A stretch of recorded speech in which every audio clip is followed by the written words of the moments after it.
Faith, I have defined it in different dimensions.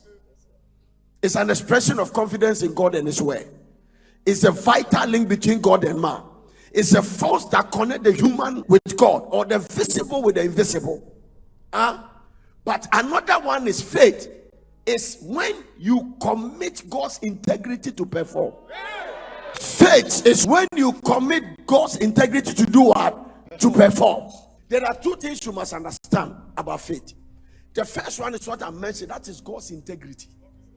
But it's not enough for God to tell it, okay, if I tell Pastor Abed, tomorrow I'm going to give you a new car. Yes, sir. That is a promise. He may believe it based on the integrity of the father. If this man said he will do it. But it's one thing for somebody to have integrity. It's another thing for the person to have ability.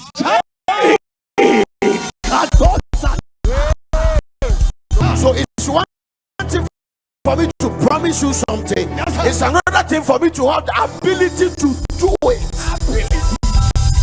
In the book of Nehemiah, the Bible says that God is not a man that he should lie. The next principle you must say, God is not a man. But you must also understand something, that God is not a man, but he became a man.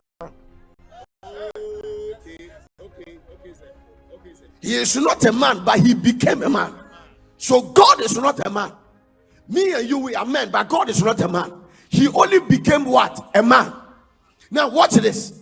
These are two things you must learn based on this principle.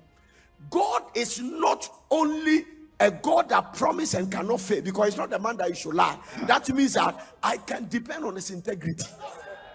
But watch this. There are two things here.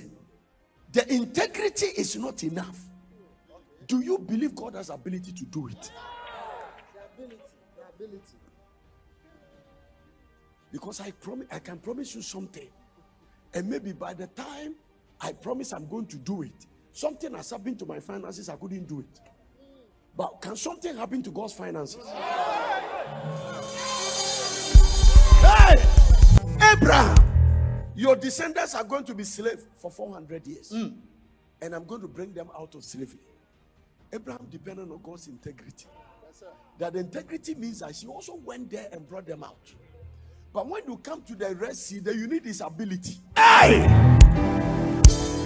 You need God's what? Ability. So he's not only bringing you out, but just in case anything comes after you, he is more than able to deal with that.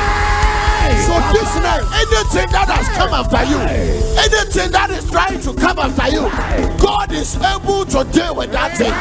We are going to depend on God's ability. We have known about his integrity. But on the Winning Faith Conference, can God heal me of this sickness?